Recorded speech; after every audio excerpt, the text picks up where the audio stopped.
En ese mismo verano experimenté algo que podía definir como morir. La presión en el pecho me ahogaba, las manos no dejaban de temblarme. La presión en el pecho me ahogaba, las manos no dejaban de temblarme. En este video revisaremos de qué va el trastorno de ansiedad generalizada. Veremos cuáles son las características del diagnóstico y te invito a que te quedes hasta el final del video porque leeremos un testimonio de una persona con este trastorno. Características diagnósticas.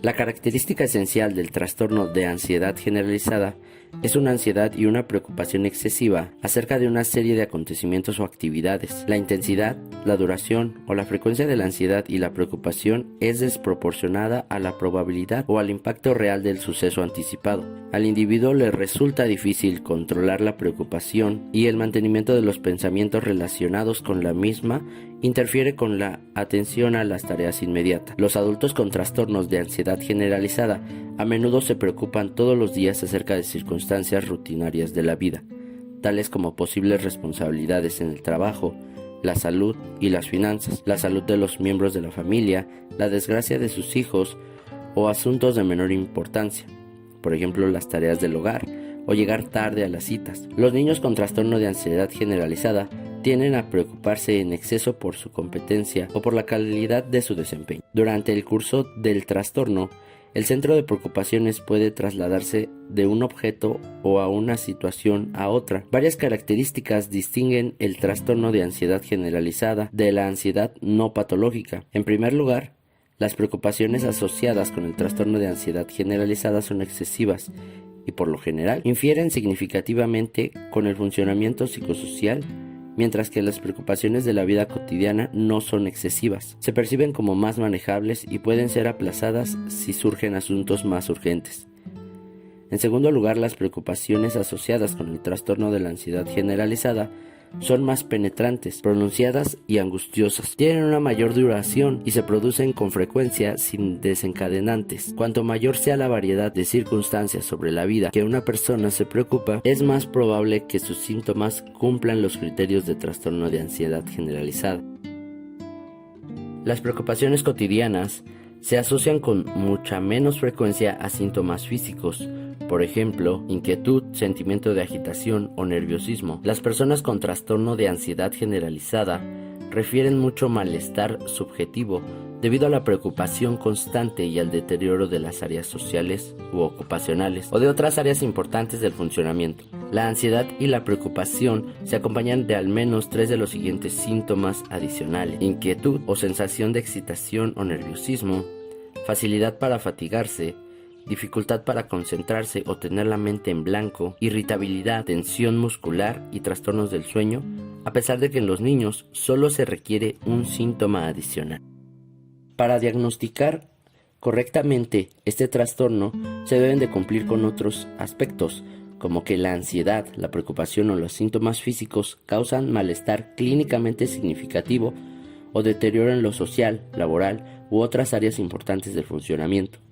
La alteración no se puede atribuir a los efectos fisiológicos de una sustancia, por ejemplo una droga, un medicamento, ni una otra afección médica. Además de que la alteración no se explica mejor por otro trastorno mental, por ejemplo ansiedad o preocupación de tener ataques de pánico en el trastorno de pánico, valoración negativa en el trastorno de ansiedad social o fobia social, contaminación u otras obsesiones en el trastorno obsesivo compulsivo, separación de las figuras de apego en el trastorno de ansiedad por separación, recuerdo de sucesos traumáticos en el trastorno de estrés postraumático, aumento de peso en la anorexia nerviosa, dolencias físicas en el trastorno de síntomas somáticos, percepción de imperfecciones en el trastorno dismórfico corporal, tener una enfermedad grave en el trastorno de ansiedad por enfermedad, o el conflicto de creencias delirantes en la esquizofrenia o en el trastorno delirante. La prevalencia anual en el trastorno de ansiedad generalizada en Estados Unidos es del 0,9% entre los adolescentes y del 2,9% entre los adultos de la comunidad. La prevalencia anual del trastorno en otros países varía del 0,4 al 3,6%. El riesgo de por vida es del 9,0%. Algunos de los modelos psicológicos que intentan explicar el origen de la ansiedad son el enfoque conductista. Una persona con ansiedad se condiciona más rápidamente que una que no es ansiosa.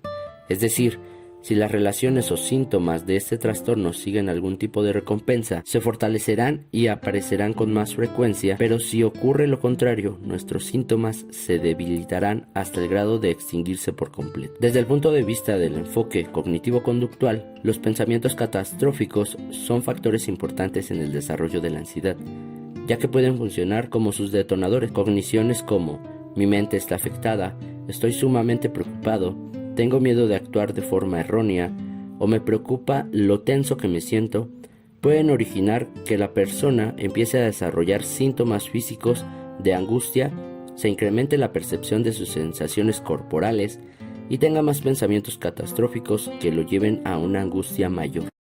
Ahora sí leeremos un testimonio de una persona diagnosticada con trastorno de ansiedad generalizada. Mi experiencia personal. Soy una mujer ya entrada en la veintena, que ha podido estudiar lo que ha querido y ha tenido el apoyo de sus familiares en todo momento cuando decidió convertirse en artista. Tengo una actitud muy positiva y me agrada ayudar a los demás siempre que puedo. Sin embargo, ser alegre y contar con la presencia de grandes personas en mi círculo cercano no me ha impedido tener ansiedad. En este caso, sufro lo que se denomina trastorno de ansiedad generalizada TAG. No podría decir cuál fue mi primera experiencia con la ansiedad. Lo que sí recuerdo es que desde que era una cría, incluso antes de comenzar a entender el significado de muchas cosas, mi cabeza no se mantenía quieta. Siempre tenía algo en mente, algo relacionado con lo que estaba viviendo. Me costaba concentrarme en mis tareas, no disfrutaba de los tiempos, de los descansos, porque siempre pensaba que llegaría tarde a clase y tenía miedo de no oír el timbre y que mis profesores me regañaran. A medida que fui creciendo, mis problemas iban en aumento. El desarrollo de estos pensamientos se agravó. Fueron surgiendo otras cuestiones que me impidieron disfrutar debidamente de mis relaciones personales y de mis éxitos, tanto como estudiante como profesional. A los 15 años fue la primera vez que me llevaron al neurólogo.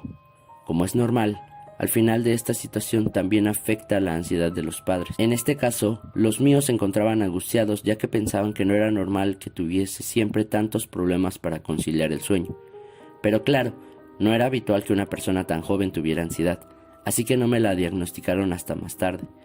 Lo que sí pudieron percibir es que sufría insomnio. A medida que fui creciendo, experimenté otros síntomas. Dos de las peores anécdotas que recuerdo tuvieron relación con las fobias y los ataques de pánico. Durante un verano desarrollé la fobia al mar, situación que me resultó horrible, ya que el mar es algo que me apasiona. Tenía pavor de acercarme al agua. Curiosamente, en ese mismo verano experimenté algo que podía definir como morir. La presión en el pecho me ahogaba, las manos no dejaban de temblarme y mi cerebro solo podía vislumbrar como una especie de pantalla negra. No era capaz de nada, de actuar, casi ni de gritar. Caminaba en círculos esperando que todo pasase. Llegué incluso a pensar que era imposible salir de ahí. A modo de ejemplo práctico y sencillo sobre cómo puede llegar a manifestarse el TAG en un día cotidiano y haciendo una alusión a mi propia experiencia, podría ser lo que me ocurrió en una ocasión. Tenía que imprimir un documento en una papelería y el establecimiento que conocía y al que quería ir se encontraba cerrado. Esa circunstancia me descolocó y me molestó.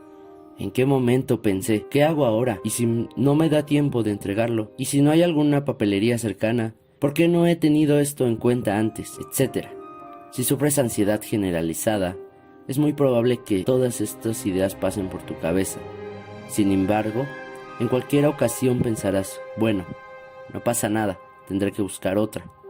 No se trata de calmarse o no, porque estas situaciones son difíciles de controlar, así que si conoces a alguien que pueda sufrir de esto, o incluso si te ha ocurrido en alguna ocasión, no pienses que es algo que has elegido, que puedes gestionar de manera adecuada desde un primer momento.